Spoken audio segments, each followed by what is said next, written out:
It's showtime.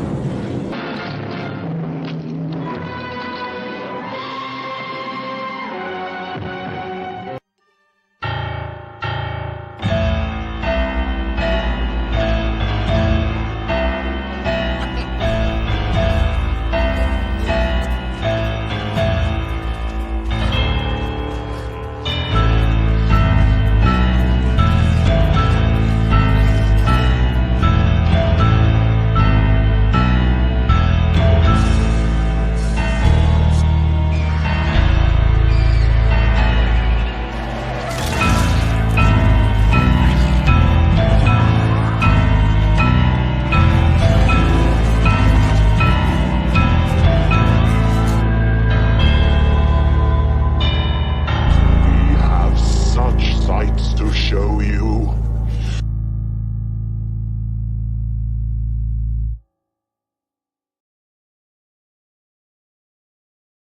Hello, cadets. Welcome to another episode of the Big Monster Briefing Room. This is episode 167, and we're going to do a double squatch again this time. This time we're going to do Legend of Sasquatch. Sasquatch, The Legend of Bigfoot, which is a 1976 movie. And we're also going to do Sasquatch Sunset, which is a more recent film with Jesse Eisenberg. It's the first Jewish Squatch. So stay tuned. Get your popcorn ready. Let me bring up Major Hazzard and Master Sergeant Havoc. Howdy. It's a pleasure to be here, especially because, as my little tagline says, I'm always squatching anytime, morning, noon, midnight. You can always depend on it. I'm always squatching. I have a special relationship with these creatures. Right. I consider them peers. You've done a lot of research in this area. I've done an absolute lot, and I know Master Sergeant Havoc has also done a lot, especially with the Yeti. I'm a little bit more into like the Southwest, the upper region with the Sasquatch. Yeah. And a little bit with the skunk ape down in the Southeast. You even got a little piece of video you want to show us on this, don't you? Yeah, this is exclusive. This is something we don't really show a lot of people, but this is kind of the level of intimacy that I share. This is a particular individual whose name I won't share, but I have a special relationship, and you can see right here. Well, look at that. It just touches my heart to see that I'm crying. I'm a little bit clamped right now because I get a little. It's a lot to watch that. Did you name him? This individual Squatch does have a name, but I don't want to, for like confidentiality, I don't want to like put it out there because these Sasquatches are in high demand. They are cryptozoological, amazing things that actually are not crypto. They are just zoological, and this is proof right here. But there's actually a lot of proof, and I know your guest expert, Alan Hops, is going to weigh in a lot about that. And Master Sergeant Havoc knows a lot about these creatures as well. Did you teach him how to use cryptocurrency? Oh, sorry. No, he does. He doesn't need that. He doesn't need that. He doesn't go out and buy things? No, he doesn't go out and have to buy anything. No, he lives totally off the land. What did you say? Can you show that video one more time? Oh, I would love. My pleasure. Absolutely. Okay. It's gorgeous. Oh. It's just gorgeous. Her hand now. Gonna go to. She just gave him a little Squatch grope.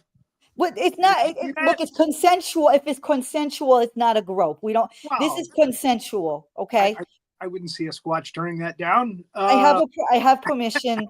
You know what I mean? Like, I'm an expert, so I know where to touch and where not to touch, what they like and what they don't like. So you have to be a researcher, and you got to be really confident of yourself before you get that kind of proximity to one of these creatures. I would advise anybody listening or watching, if you do come across a Bigfoot, a Sasquatch, any of these primates, please just go the other direction. You don't want to mess around here. You don't want to tussle where you don't understand. Am I right, Master Sergeant Havoc? Yeah, you're absolutely right, Major. Yep. You don't want to, and I know for a fact sometimes people get a little handsy with the Squatches and the Yeti, and they wind up in therapy, and they always regret it. Where did the scientist touch you? Show us on the doll. It's so true. It's people really true. Probably. I mean, we're going to talk about this ad nauseum when we get to Sasquatch Sunset at the latter part of the show. Okay, that fair enough. Let's get to the guest and the double feature creature. The double Yeah. creature feature. Let's go ahead and bring up our expert on everything this hairy, Alan Hops. There he is. Hello. Welcome back. I'm ready for Sasquatch stuff.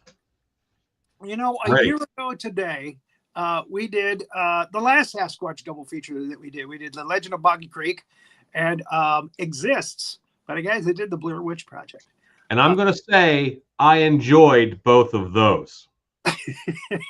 Okay. I take it you didn't enjoy one or both of these? 50% of this was fun. Yes. The other 50% was work and hair in places I didn't want to see it. Okay, we'll get into that later when we get to the timeline. So all right, let's go ahead and do that timeline. We're going to start with Sasquatch, the Legend of Bigfoot. As with most Bigfoot movies of this time, a lot of cinematography of the great outdoors, regions that are. I have a theory. Okay. I think that someone wanted to make this movie and they purchased like someone's national park home movies. Well, there you go. Because there is a lot of completely unrelated general wildlife footage. Yes. Sometimes in vastly different areas than the movie takes place. Yes. Wait a minute, that's Everglades. What the hell? and you don't get talking, story, narration, anything movie-like until 5 minutes in. It's 5 minutes of general wildlife footage. Yes, randomly put that down here in the timeline a little bit because it does tend to go on and on and on. And then we get the Shadow of the Sasquatch. That would be a good title of a movie, The Shadow of the Sasquatch. That's it. Most of this time in this film, you see shadows. You don't really see the real Sasquatch. You don't see the real Sasquatch a lot in this film. The copy that I watched on YouTube was so dark. Yes. That it was very hard to make out much of anything. Can I point out something in this shadow? All right. This shadow has what I, as a costumer, would call glove hump. If you look at the hand, you can see where the glove is tucked into the suit. Like you can see it's like in the sleeve, which, they want that because they don't want to see the end of the glove. That would be worse. But you can pretty clearly see this, how this one might not be an actual Sasquatch. And it's a shadow. Yes. A shadow is a reflection of a shadow. It's a rough shadow. It's rough. But you can still see it. And then we get the title. I will say I saw this in the movies when it came out as a kid. And the Sasquatch howl in this film stuck with me for the rest of my life. Very haunting howl. It has an excellent howl. Excellent Sasquatch noise and lore throughout this movie. Yeah. We start with a series of smash cuts of different articles about Sasquatch because it was really big at this time. And then we get a snippet of the Gimlin Patterson film, which is the definitive film of a Sasquatch moving. And again, it's the film that basically created the craze. And so this guy, Chuck Evans is his name in the movie. He's played by an actor. They're all played by actors. It kind of broke the whole fourth wall in the end when we see that there's actors playing all these characters. But there it is. He's getting an expedition together to go and check out Sasquatch country, which is way up in the north part of America, close to Canada. And so they might even go into Canada. This part of the movie was worth it alone to see what state-of-the-art computers in 1976 looked like. Yes. And I don't want to make you feel bad or anything, but 1976 was the year I was born. Okay. So I was 12 at the time. So I graduated high school. Go. I'm sorry? 1976, that's the year I graduated high school. Oh, well, there we go. They have helicopters to bring Bob Evans in to where they're going to start the trip, but they don't take a helicopter to the place that's called Sasquatch country. They end up spending like over a month on horseback going to this area. I don't understand that, but I guess that's why, it's an hour and a half movie. So gas is expensive for helicopters. I guess so. So Evans gets a helicopter into the site where they start their trek into the the wild unknown. He meets up with Hank Parshall, who is kind of his second lieutenant in this thing. Barney Snipes is the cook. Josh Bigsby, I guess, is the old timer, kind of a tracker. I'm sorry, he's kind of a guide. The Indian is a tracker. His name is Tekka Blackhawk. And then we have listen to me, a reporter who's very snarky, as reporters usually are in these kind of films. He doesn't believe in Bigfoot. There he is. His name is Bob Vernon. And he's just very skeptical. And his newspaper lets him go off for like 6 weeks to 2 months to do this story. So evidently it was big news. They allowed him. Maybe he's freelance. If I was going to cast Snidely Whiplash, I would pick that guy. Yeah, I can see that. Yeah. So yeah, he's kind of a pill. So they get on their horseback. They all seem to know how to ride very well, and off they go into the wilderness. And again, more wonderful shots of nature and the wildlife, badgers, and moose and black bear. Every now and then I watch a horror movie and I think this would have been a good episode of Tales from the Dark Side. 30 minutes, good. A lot of wildlife fluff in this. Yes. And again, cinematography of beautiful mountainous terrain. And I tried to trim a lot of that out here. So again, we're probably going to get through this film pretty quickly. I did want to put in the cougar attack, though. The cougar knocks Hank Purcell off of his horse. And then the dogs, they have dogs with them. They go after the cougar and tree it. And then they kill the cougar. For fun. And no cougars were killed in the making of this movie. Was not posted in the end credits. It was a different time. So yeah. So then they are dragging the cougar back to camp. Barney's going to have to cook that cougar stew. Yep. Not my cougar stew. Wow. That was a pretty good cougar. Thank you very much. I worked on that. I do a good great horned owl, but not a good cougar. I want to hear that.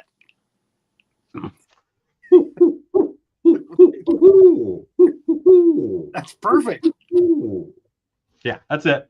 That's all I got. Kudos to you, sir. That's perfect. Kudos. All right. So, Josh tells him a story I feel about. left out. Oh, I'm sorry. Do you do an animal impression that might pertain here? No, that's what I said. I feel left out. I don't do no animal noises. Maybe a kitty cat. Just because we talked about it earlier, there's two sounds to this Sasquatch kind of at the same time. There's a growl, and then there's a kind of a howl that he does, and that's pretty scary in the middle of the night. I know that when I went out and camped at night, I was always thinking about that. It made an impression. It's a really good noise. It's nicely layered. Yeah. Just solidly good sound. A lot of the Sasquatches that you hear in movies are modified elk bugles. Oh, and okay. This one, I think this was, I guess, modified people noise, but it's a good Sasquatch yell. Yeah. Again, hit home. So Josh is telling the story of these guys who are miners in the area. This is Ape Canyon, I believe, is where the story takes place. And it's a true story that they threw into the movie. And these guys are in a log cabin there in Ape Canyon. And they get the feeling they have a big haul that they just pulled out. They're very happy about it, and they're going to go back to town to spend their gold. But they get this feeling like they're being watched when they go back to the cabin. And sure enough, at night after they go to sleep, the Bigfoot attack. And there's a bunch of them. There's a whole bunch of them. Some of them are throwing rocks from above. Some of them are breaking through the windows, trying to grab people and pull them out.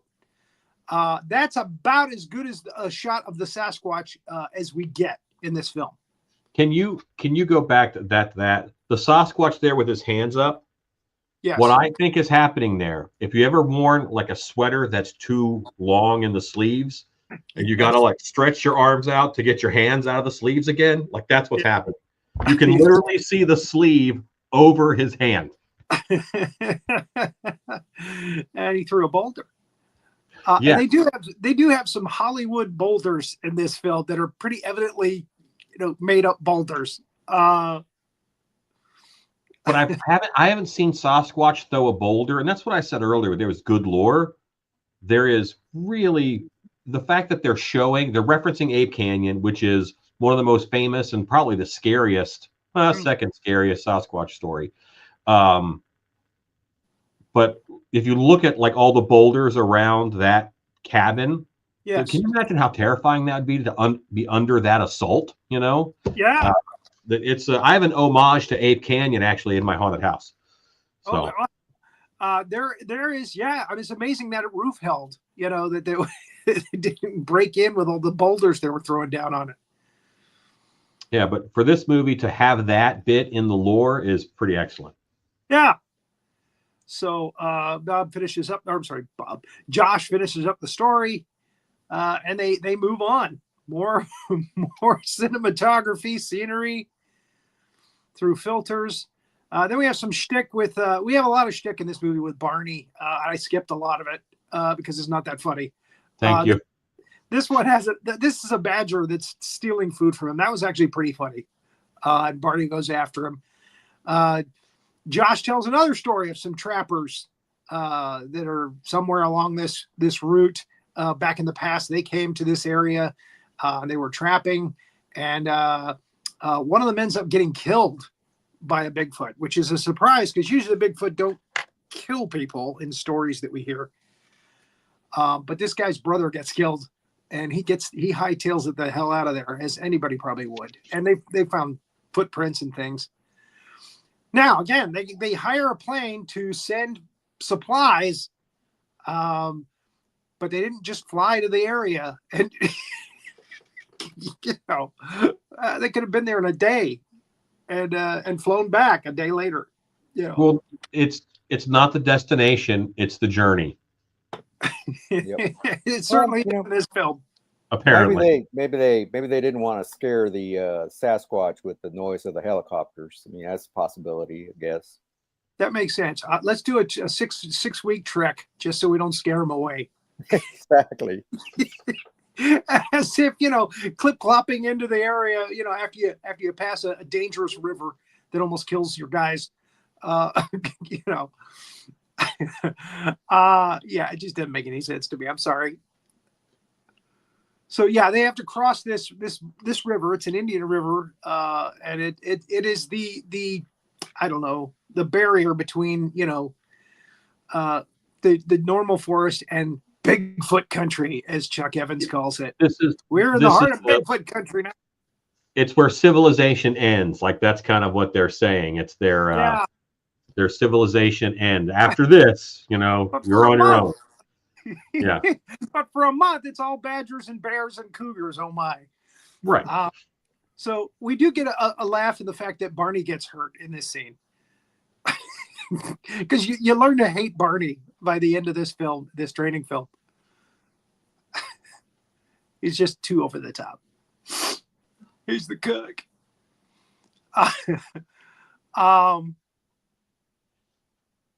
They again move on and they're camping again in a different location. They're getting Chuck is getting, where am I getting Bob from? Chuck Evans is telling them they're getting closer to Bigfoot country now. Sausage. Every time you say Bob Evans, my mouth waters and I want a breakfast. That's what it is. For the record, that's how it is. You And pegged it right there. That's it. this movie, they're all about their campfire, their food, and their coffee. Like there's probably as much dialogue about that as there is the Sasquatch. That's 90% of the movie right there.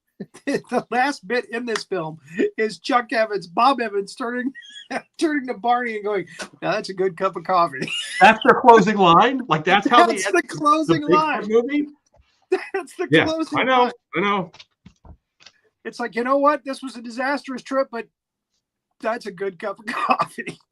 It's a Maxwell House commercial. They've got head wounds that they're wrapped up, and exactly. It's all about the coffee. Was this written by David Lynch? Homage. Turns out it was a 90-minute Maxwell House commercial. It was. I'm surprised they didn't send that little Dutch Maxwell House lady in there with them. Would you like another cup of coffee? Barney was like, "No, don't let her in this film. She's going to upstage me." So it's nighttime, so we're going to get a Bigfoot. I think we're going to get a Bigfoot howl here that scares the hell out of them. And it does. And they send the Indian out. You go out and look. The next morning, and he finds tracks, the first tracks that they come across, and they've been on horseback for a month. Can I point something out? Sure. Okay, so that Bigfoot track is wrong by most Bigfoot footprints. Okay. All right. So foot shapes have which toe is the biggest, right? Right. That is a very clearly Egyptian foot. It doesn't mean that everybody in Egypt has that foot. It just means that if you look up foot shapes, most of the Bigfoot are a Roman type foot, is what they are. Which means the top, all the toes are almost even except for a smaller little toe. That's how most Bigfoot feet look. Okay. Except for modern Bigfoot footprints often have the big toe off to the side like gorillas do. You see that a little more common. It's a little bit off to the side. But this is very much just like a Egyptian foot where each toe is in descending order. And if your second toe is the longest toe, then that's a Greek foot, and then the rest descend. Okay. Interesting. You can look up, feet, and be careful looking up feet on the internet nowadays. But if you look up, put in foot shape and then like Greek or Roman, they'll all show up. You'll get cool little charts. And I stumble onto here. Yeah. Little foot fetish site. Bigfoot foot fetish. I bet Hazzard's got a Bigfoot foot fetish. That's my guess. Okay, now I want to start a gag OnlyFans and sell Bigfoot feet pics. There you go. So anyway, they used the alginate. He mentions that it's a new alginate, which was better than taking a cast with plaster, which is interesting because, again, that was the thing at the time, I guess. And so, yeah, he says we're using the new alginate, which hardens better and gives you a better footprint. Better positive. Absolutely not true, because alginate shrinks as it dries out. Really? So they should definitely be using plaster. They still use plaster to this day. Alginate is this is my effects background talking. Alginate is a seaweed-based compound, and it's what the dentist puts in your mouth to get your teeth impressions. Right. So that it stays soft. But he's got to cast that with plaster right away, or else it'll shrink. As the moisture leaves it shrinks up. I see. Okay. Well, that's good to know if you're trying to plaster. Just bring plaster. Bigfoot prints. They find more. It starts to rain. It's nasty, and they find a lot more Bigfoot prints. And finally, they're in Bigfoot country. Chuck Evans says, because evidently the Bigfoots mark their country, their territory, by bashing the hell out of trees. So they bashed the hell out of all these trees so that they're bashed down to about 5 foot tall. Every Bigfoot that they show in this movie is like perspective, maybe 7-8 feet. Yeah. And they ride their horses by these broken trees. Right. And it's over their head. Oh, really? Like broken off way too high. Oh, I thought they down to like 5 feet.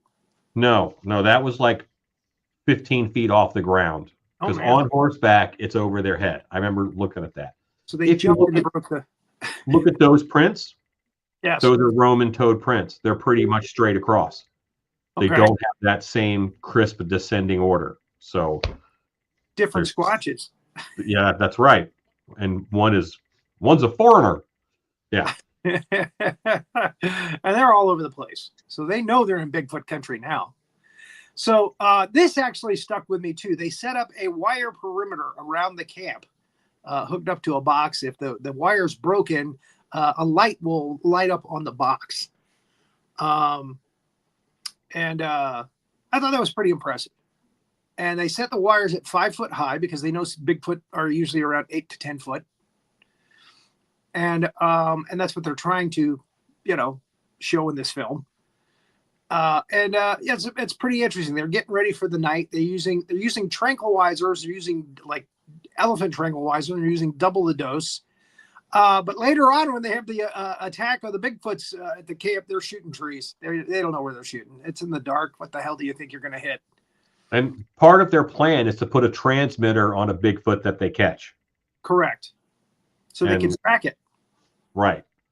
Not just catching it. That's not the prize. They want to track it. Right. So night comes. And the werewolves come out because it's a full moon. Better movie. Yeah.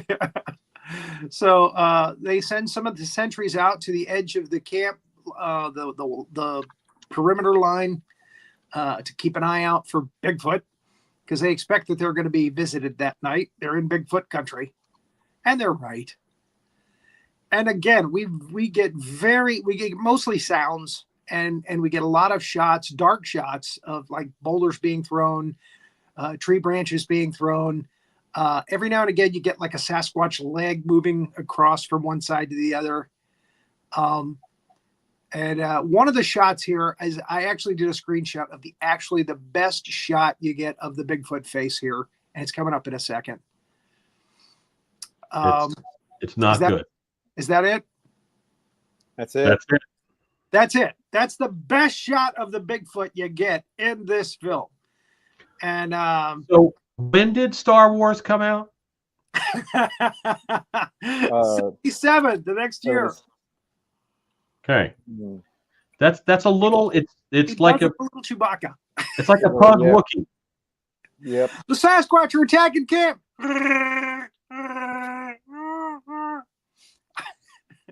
So this was made in 76 and came out in 77, this one? I think it came out in 76. Yeah. Okay. It was made in 75. Two dates pop up, 76 and 77. So sometimes. That's right. I remember seeing 77 somewhere. I can't remember where it was, but I do remember that. Well, can you go back to that one second? Sure. That lovely face here. 4 years later, 81, Howling came out. Yeah. And if you look at the special effects in the Howling and you compare them to this, we did really good in 4 years. I'm going to say. Good job, guys. This is what happens when you get low grade special effects in your movie. You get this. Because basically that's just cotton and spirit gum over somebody's face, and then they just kind of paint it over it and put the fursuit over it. It's and again, that's why you don't see it.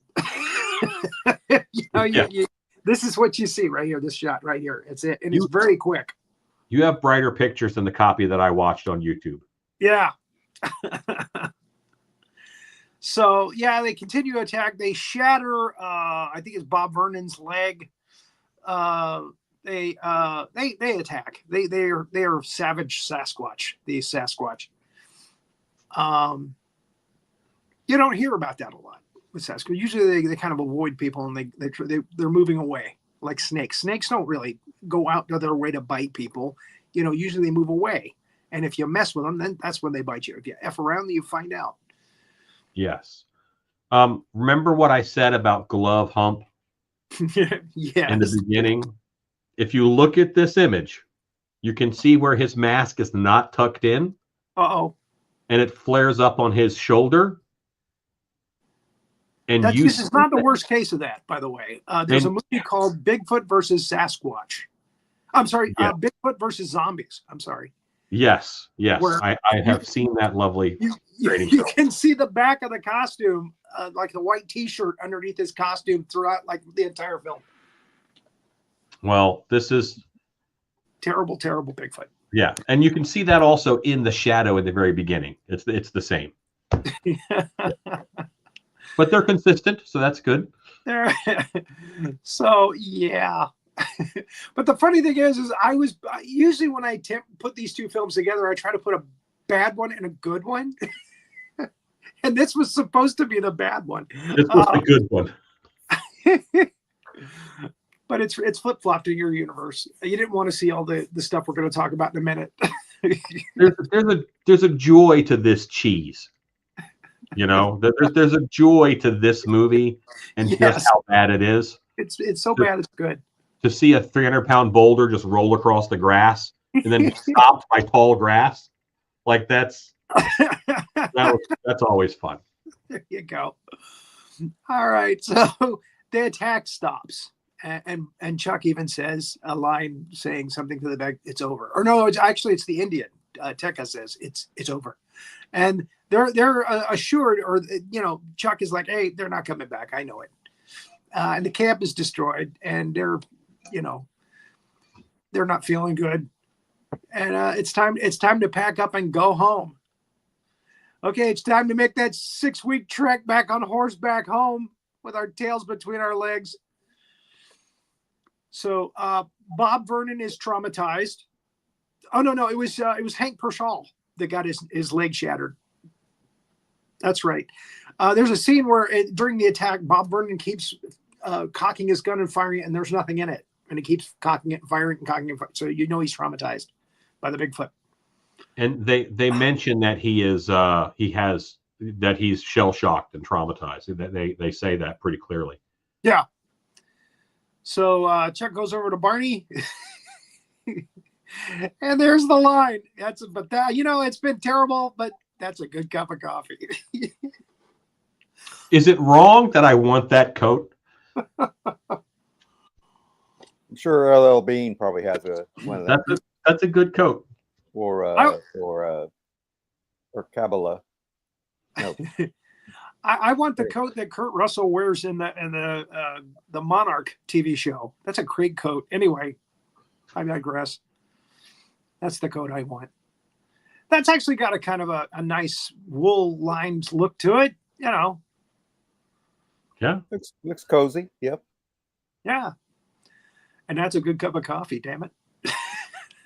and like that's the end of the movie. You picked two movies where nothing actually happens. They hop on their horse and they go home. Yeah. They trekked in for 6 weeks. Bigfoot throws rocks at them and they go home. Yeah. That's it. That's it. Play a little music. Na, na, na, na, na, na, na, na. And then the Bigfoot comes up to the top of the mountain there, looking down on him. Yeah!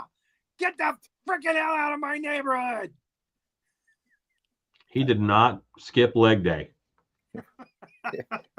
It did have some fat legs. I didn't notice that. Funny. That's a thick-thighed squatch right there.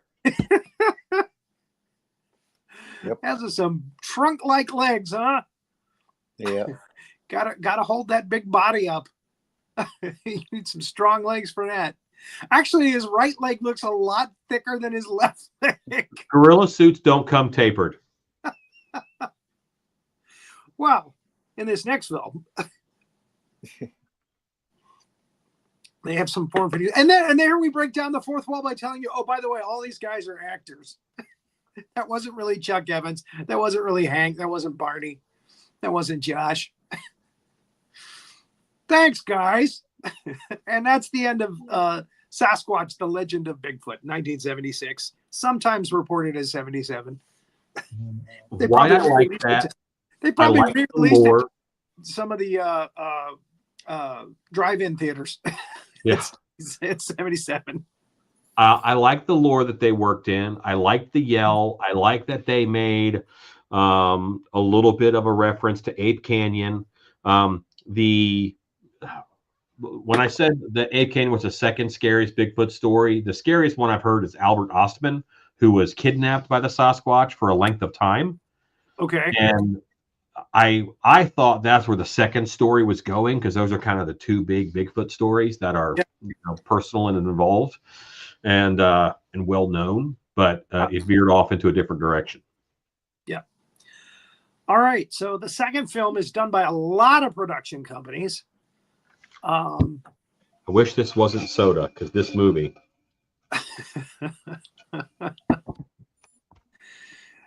It is kind of a gross Bigfoot film. They really go out of their way to show us Bigfoot fluids and such that we don't want to see.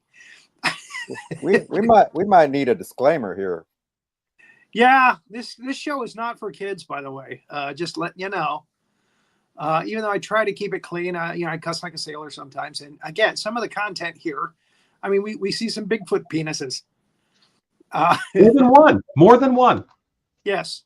And they're not big. You would expect, you think big hands, big feet. But I guess they didn't want to go that far. They are out in the cold. The penises are a little smaller than you would expect. But again, we start with nice shots of the wilderness there, and some shots of trees, and I can't remember if there's animals at the beginning of this or not. It's beautifully shot. Once again, very cinematic. These are beautiful shots, really well set up. Yeah. And then we get the title card, Sasquatch Sunset. And this is basically, they have several title cards throughout the movie. One saying summer, winter, fall, whatever. They're all like this. Very simple. And then we meet our Sasquatch family. Yeah. And go ahead. I had to give them names because they all look alike. So I was like, I'm just going to give them some names. Like the older one, he's Doug Squatch. Doug Squatch. All right, I'm writing these down. The middle-aged one, that's Hank Squatch, because he reminds me of my Uncle Hank. That's Jesse Eisenberg, right? That's Jesse Eisenberg. That's Hank. All right. And then the lady Squatch. The lady Squatch. She's just Betty. Betty Squatch. Betty and Squatch. The young'un is Tommy Squatch.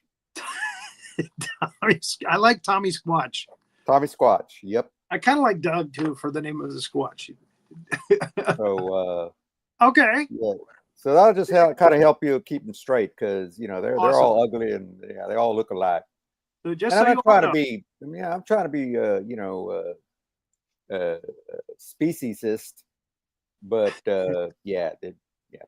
Havoc labeled your Squatches in this. So most of your training films are how to hunt and take down monsters, is why we're breaking these down.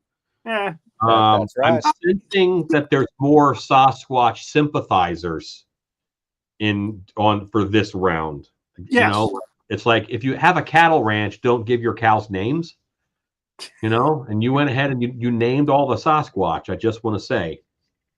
I did. Yep. It is true. Makes them like people. When we show these training films, it's usually to warn people about the dangers of these creatures. But in this case, these are very simple. They don't mean to harm anybody, I don't think. Well, maybe Doug. Doug's a little cray. Yep. Doug's kind of a mean Squatch. Yeah, I just call it older Squatch, Squatch, lady Squatch, and kid Squatch. That's what I called them when I was watching this. That's what I kind of put in my brain. No, so, all I know is that Jesse Eisenberg plays one of them. Yes. is Doug? I can't believe I'm calling him Doug. Is Hank. Doug? He plays Is Hank. Doug Hank. called Dave Harbour? No, No, Because He's the actually- sculpt looks like David Harbour. he does. Yeah, he does. yeah, He does. that's what I thought it was at first too. But no, This it's The actually the sculpt is director's David brother. Harbour squinting in bright sunlight. Yep. You're right. He does look like David Harbour. David Harbour's Yeah. going to love seeing that or hearing that. If Well, you know if David you Harbour, hear please this, tell him. great. He's actually the director's brother, and I think he's like a co-director on the Oh, movie. okay. You know, I didn't even notice that. That's funny. Yeah. Like His every name is like single Neville. shot.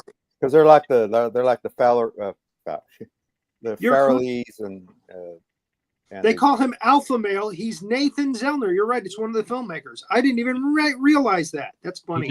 He looks like David Harbour to me. but he looks like David Harbour. If you saw the picture of him here, he looks like the bald guy from Breaking Bad, the police officer. Oh He yeah. looks kind of like him. Anyway, but yeah, the makeup. So yeah, they're doing normal stuff. They're picking, fleas off of each other, that kind of thing. It's shticky. This film, it's a bunch of physical shtick. Until they get to the message or the messages they start to show you at the end in the last half of the film, where it's man's encroaching on. I often wonder why it is we don't see as many Bigfoot sightings or hear as many Bigfoot stories as we did back in the 70s when it was at its height. And I guess this film is trying to address that issue. It's because man is encroaching on nature and the territory. And here we see Squatches having sex. Doug, the alpha male, is on top of Betty. At some point during this movie, anyone watching is going to say, Sasquatch is having sex again. There's a lot.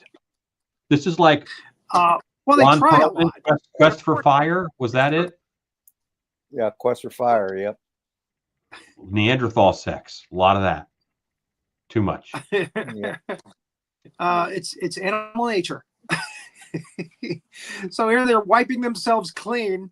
Something you don't see in the other movies. After sex, and they don't realize it, but Hank and Tommy, the little Sasquatch, have been watching the whole time. Yeah, they're just staring like, okay. They're just Gotta learn somehow. Yeah.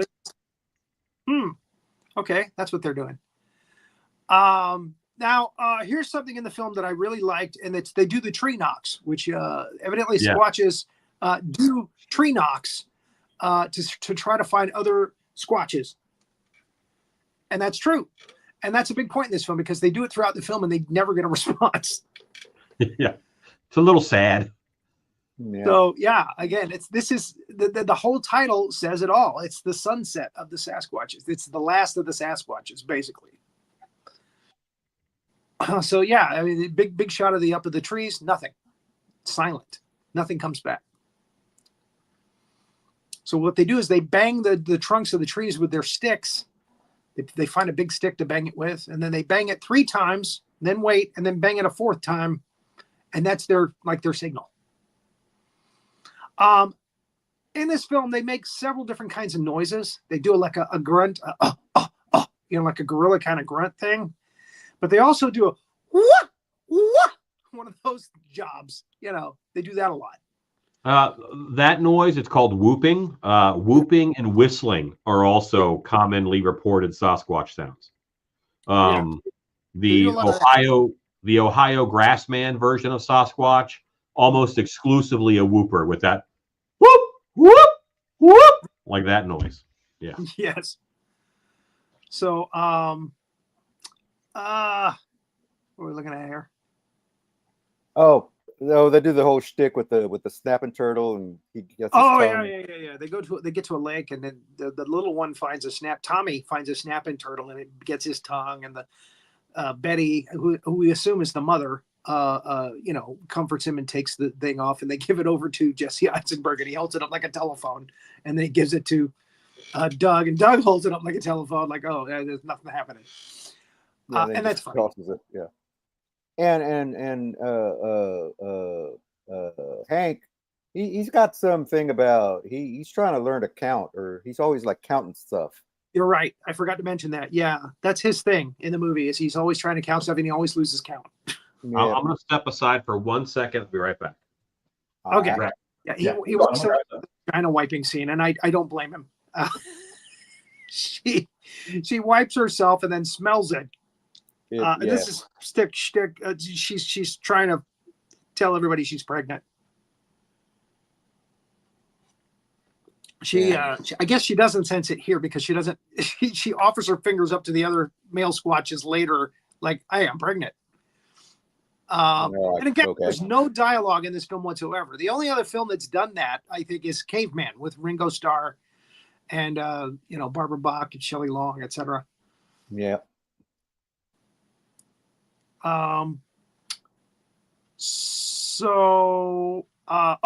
When she's wiping herself, that kind of arouses Doug, the alpha male squatch, and he comes after her with his Bigfoot pee-pee, and she hustles him away. She just shoos him away. No, I'm not doing that. No, I'm gonna be pregnant soon. God, get out of here.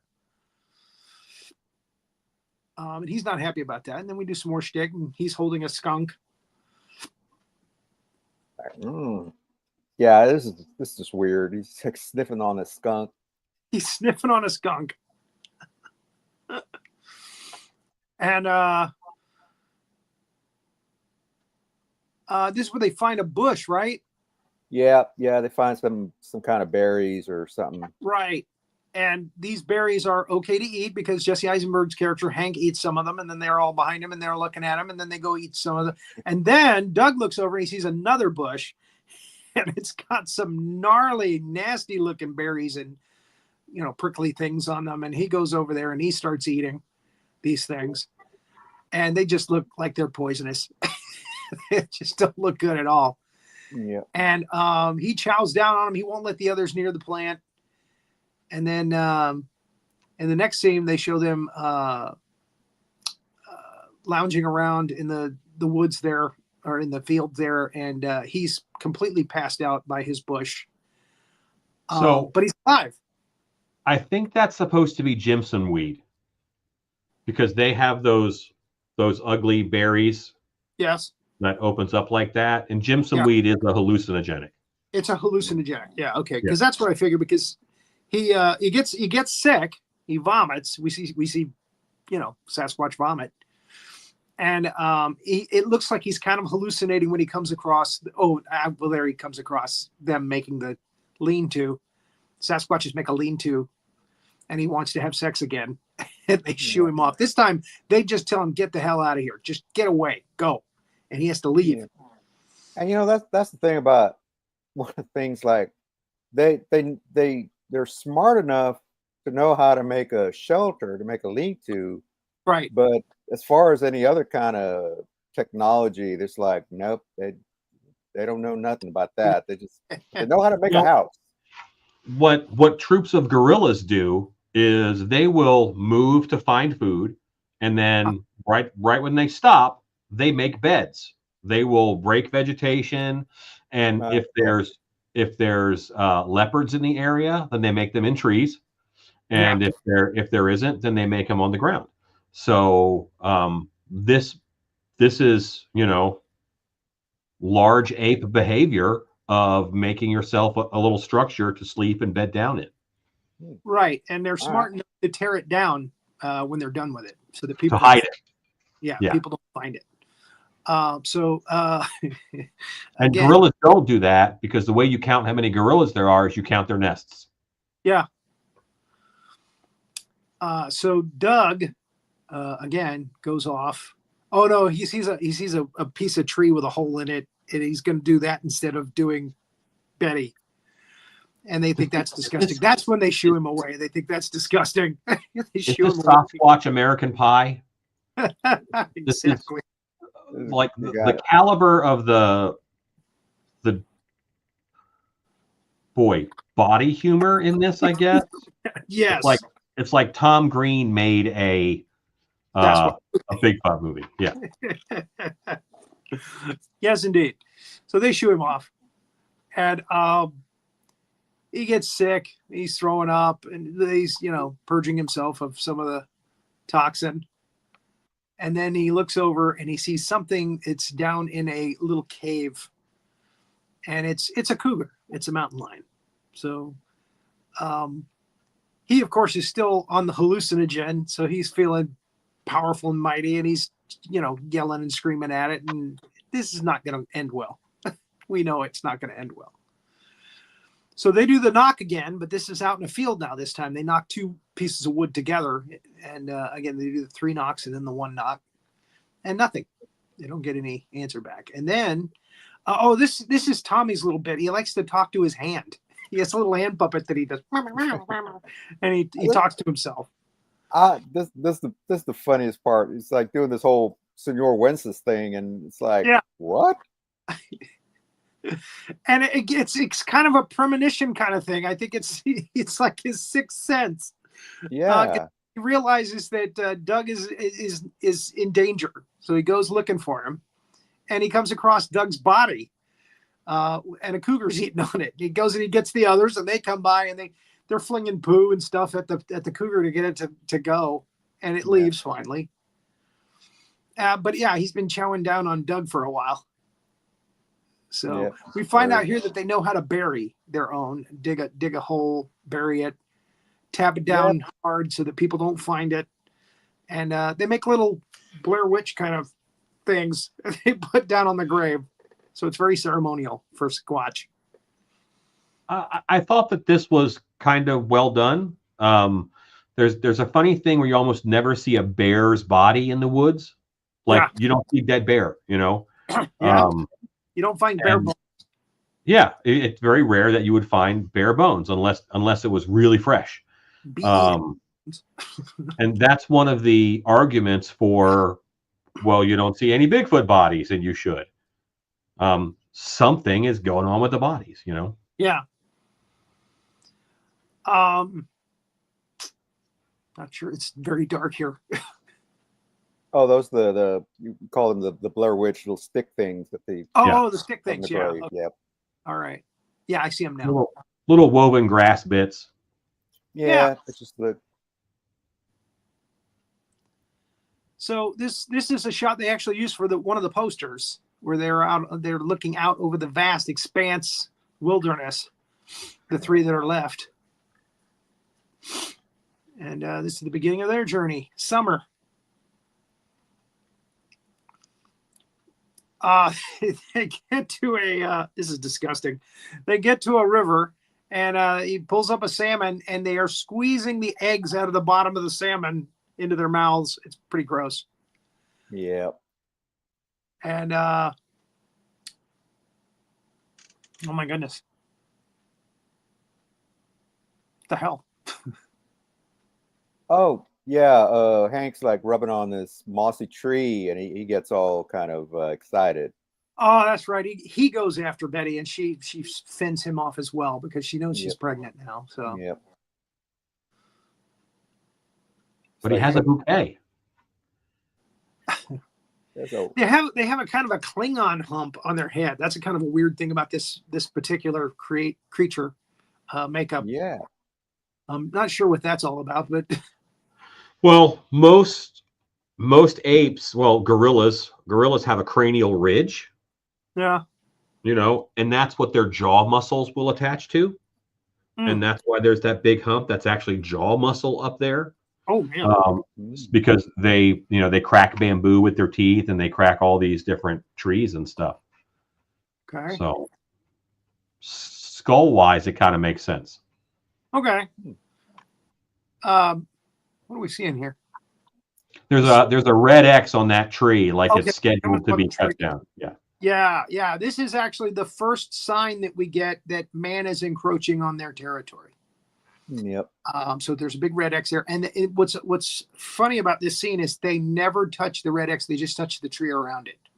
Mm-hmm. But you can tell that they're fascinated by it; that they don't know what the hell it is, and they're fascinated by it. So this is where they come up on the road, right? Yep. And they're just, oh my God, they've never seen a road before. It's very obvious. And Yeah, again, overboard with the poop and the peeing and the. I like them looking both ways and seeing it expanding off into the distance and freaking out about that. That was nice. That was interesting. But then they start dancing around, and then they start, peeing and crapping on the road, and the girl craps on the road, Betty, and she's made her mark. Now the next day we get a shot of a crow, or someone call it a raven. That is always a sign of death. So we pretty much are being foreshadowed here. There's going to be a death in this scene, and it's true. They're at a river. Hank sees a sawed timber with an X on it, just like the other, but smaller. And he's wanting to count the ridges on the thing. He keeps losing count, and then he decides to get up on the actual log, which is a big mistake for Bigfoot. She is on the beach. She's pregnant now, so she's got to lie down. She's watching him, going, "This is not going to end well." And he gets up on the top of the thing, and it rolls over on him. And he's trying to keep his head above water, and it keeps rolling further and further to the left, bringing him farther and farther under the water. She's trying to save him. She's trying to get him. But again, it keeps, every time she tries to move it, and the sun is too far away. Tommy's too far away. He doesn't get there until the very end. And he drowns. Yep. And that's the end of Hank. So now both the men are gone. So they're sleeping on the beach, and then they wake up, and the log has moved. I guess the water came in and moved it off his body, and the crows are picking at Hank's body. So here they fling poo at the crows to get rid of it, get them out of there, and then they bury Hank's body. Go through the ceremony again. Now this time, after the ceremony, Tommy gives his mom a hug. Very touching scene. He realizes that she's lost both the men in her life, so he gives her a big hug, showing the compassion of the Squatch. And if this movie was set to be a little less gross, like they could have told a cool story, right? But the amount of body humor and just gross out that they tried to give the audience, I think was to the detriment. I think it hurt. And they didn't do any fart humor, which you would think at that level, but they didn't. They didn't do it. I think that Sasquatch butt hair acts as a natural fart muffler. That makes sense. They don't hear them. In its own crazy way, that makes sense. They come upon a camp. Again, man encroaching on their territory as they're moving northward, I guess. And she comes across a boom box that's got Tony's mixtape in it. Guys, remember Memorex? Those Memorex tapes? Oh, yeah. And they play a song, and you think they're getting into the song because they're just kind of staring at it like that. And a tear comes out of her eye. And then they totally flip out and trash the camp. So I guess they didn't like music doesn't cure the savage or soothe the savage beast. It's quite the opposite. They don't know how to process it. So they just destroy the camp. But I want to know, when is this supposed to take place? Because who has boom boxes like that anymore? Well, it's funny. That's kind of an homage to the fact that a lot of these Bigfoot movies were in the 70s when we had cassette tapes. Yeah, I think so. Yep. So it might be late 70s, early 80s is when we stopped. I guess early 80s is when we stopped getting a lot of the Bigfoot stuff. Yeah. I mean, we still get, sightings and videos and stuff every now and again. Nothing conclusive, but nothing as good as the Patterson-Gimlin film. But it's just not on the same scope as what it was in the 70s. That was the height of the Bigfoot craze. Indeed.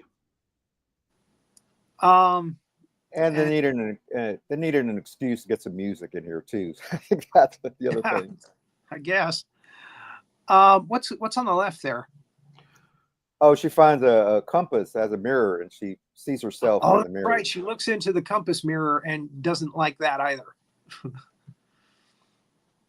She doesn't like the way she looks. So they move on, and her water breaks at this scene after all that excitement. So they get some leaves together, just like Alan was saying. They were, how they make beds. They make like a kind of a bed for her to be on, and he makes a little tree branch area, and sits there like a catcher, waiting for the baby to pop out. And the baby doesn't pop out the way he expected it to, and I'm glad it didn't either. And it drops out, and she takes the very cute little baby and puts it to her breast, and then looks up, and there's a cougar watching. I don't know if cute is the right word for this thing. Yeah, I'd let that one go myself. This is an abomination, right? Yeah. It looks a bit like Roddy McDowell. And it's probably supposed to. Yeah, it ain't Planet of the Apes. It ain't cute at all. Nope. Oh yeah, the cougar's like, to a Sasquatch, it's cute. So again, they see a cougar watching, and that's not good. And she picks up the placenta and throws it to the cougar as a gift to get away, and it works. The cougar chows down on the placenta and watches them as they hightail it out of there. And then we come to winter. So the moon's about over, folks. Cougars appear in both of these Sasquatch movies. Correct. Yeah. The Sasquatch's natural enemy, the cougar, the mountain lion. Wow. So she's watching the son, Tommy, play in the snow, and he's pretty oblivious to all the crap that's happened, I guess, over the last couple of days, where they've lost two of their kind. And then they start coming across traps. Animal traps. They let a chicken out of a cage trap, which Tommy keeps as a pet. And they find another trap that has an animal's leg bone in it. It's gnawed its leg off to get away.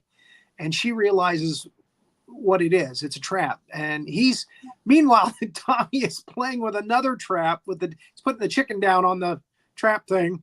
Luckily, it doesn't snap the thing. And she stops him. And she sets off the trap. She breaks it, or just sets it off with a stick. I thought I was for sure that they were going to eat that chicken. But I guess they're not carnivores. To save it. Yep. That would have made sense. A lot of the gorillas are not carnivorous. When you get the chimpanzees, they're omnivorous, and they will hunt. Chimpanzees or apes, they will hunt monkeys to eat. So, yep. Well, okay then. So at night, the baby has kind of a crib death. I was like, oh my God, they're going to take the baby away from her too. How much can this woman lose? Yeah, this was kind of. And she wakes up. It's just before dawn. She wakes up. The baby its eyes are going in different directions. It's obviously not living. It's not breathing. So she shakes it around, and it comes back to life. So we don't lose the baby. And again, you can see how much she doesn't want to lose the baby because, she's lost the two other men in her life. I don't know why I said it that way, but anyway. So public PSA here. Okay. Do not shake a baby. Yeah. Just gonna say, don't shake a baby. If it's blue, no. Yeah. Don't try mouth to mouth. But you can shake a Sasquatch baby. It's a helper. Yeah. They're like Etch-a-Sketches. Just gotta go after it. Be gentle unless you're a Sasquatch. Then you can. Then you're. It's how you reboot a Sasquatch. Is just give it a good shake. We have a little ominous forest fire over the hill. They make their way around that. Again, all of this is clues that they're getting closer and closer to civilization, and man's encroaching on the wild. And what do we got here? Oh, they're just getting around the fire. Trees are cut down, and they're getting around. Oh, and again, yeah, the trees are sawed down, mowed down, and they're wondering about that. And then they come to civilization. And this is a very ironic ending to this movie because what they come across in their first taste of civilization just happens to be a Sasquatch museum. And you see that is what would be out there, you know. Yeah. So yeah, they're looking up and they see a giant statue of a Sasquatch. They think it's a Sasquatch. They, whoop whoop to it. And it doesn't answer. And they turn around to look at the other parts of the civilization. And that's where we get our last shot, where it turns out that it's a Bigfoot museum, and that's what they're standing in front of. And that's the end of Sasquatch Sunset. It definitely existed. It was a movie. I don't think I was expecting this much of a drama, and if it's a drama, then the body humor didn't make sense to me. Yeah, it could make fun whether it will be a comedy or a drama. Yes, I bet that there was an edit that was just so sad that they're like, we need to add some poop to this and Bigfoot penises. That's the only way to save it. And then they got something kind of in the middle. And there he is, Nathan Zellner. I prefer the Bigfoot moonrise to Sasquatch sunset. Well said. This glows in the dark. It's very cool every time, and it hangs on my office wall. So when I turn up my lights, I see a glowing Sasquatch there. His silhouette. The designs of the Sasquatch, the costumes, they're kind of Harry and the Henderson, which is a little bit. I thought that the hair was kind of light for Sasquatch. Usually Sasquatch is dark. Normally hair is darker depending upon which report you're getting, but yeah, darker is much more common than that light of a color, but it doesn't film as well. With some gray. It doesn't film as well like you saw in the last Sasquatch movie. You're like, I think that blob squatch back there. Whereas this movie, they liked their Sasquatches, so they wanted you to see them, so they lightened them up quite a bit, so they stand out from the background. What I didn't like is Sasquatch is always said to be wide. They were very wide. They're very big shoulders, big shoulders, and often a pointed head and no neck. So it just kind of slopes down. Right. That's a very common Sasquatch description. And I would like to see a little more of that silhouette with and bigger shoulders. Other than that, it looked pretty good. I mean, they looked good. I don't know if I would. That's for sure. They didn't look what? They didn't look 10 foot tall. So I don't know how tall Jesse Eisenberg is. But they look like normal size Sasquatch, like us. And if they had made the radio smaller or the campsite smaller, it's very hard to tell with the other stuff. Now the cougar, you would see the size difference. Yeah, you'd need a tiny cougar, but cougar, baby cougar. Which it looked like a real cougar from what I could see. I didn't think it was a see-through cougar. Yeah, no, that was a real cougar. Yeah. Well, and if you look at it carefully, I don't think the actors got any close to any cougar in that. What he was chowing down on was actually a dummy of Doug, and we see the backs of their heads come into the shot, that kind of thing. But I'm pretty sure that they were not getting close to the cougars. Yeah. So I think you're right. I think it were real cougars. And they didn't growl at anybody, I don't think, in the film that I remember. And maybe when he was in the cave, but when it was in the cave, it was like growling, and he was hissing and growling. That was like and so, then you get it. Better get these. But I'm guessing that Zellner, the director who's playing a Sasquatch, wasn't even in the same vicinity as that cavern. So I also wonder if the cougar popped up in this movie just maybe 4 or 5 years ago. They found that there were leopards who were specializing in hunting and killing gorillas. What they would do is they would go in and they would go under the gorilla, bite the inner thigh where that they have an artery there, and then run away and just watch the gorilla bleed out. And so leopards were hunting gorillas. So it almost lets me know that there's, they knew about that relationship, and they put that with mountain lions and Sasquatches. All right. Well, thank you again for joining us for this double feature, Sasquatch feature. Appreciate it. We always having you on the show. Thank you much. Thank you for having me. I appreciate it. Always happy to talk about Bigfoots. Hazard, anything you want to add about Bigfoot after watching these?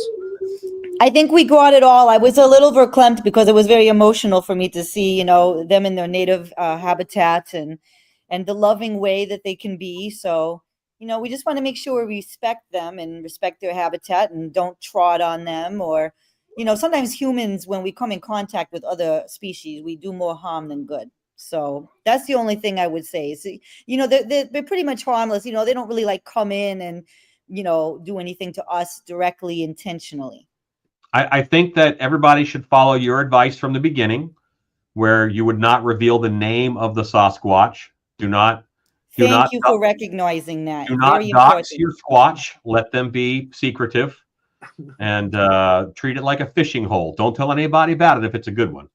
Absolutely. There you go. Yep. That's the best way to end this show, I think. All right, folks. Thank you for tuning in. This here's Master Sergeant Havoc. Thank you for watching this episode of the Big Monster Briefing Room. Now, why don't you go ahead and give us a like and subscribe to our channel and ring that notification bell next time Big Old Giant Monster comes calling. See y'all later.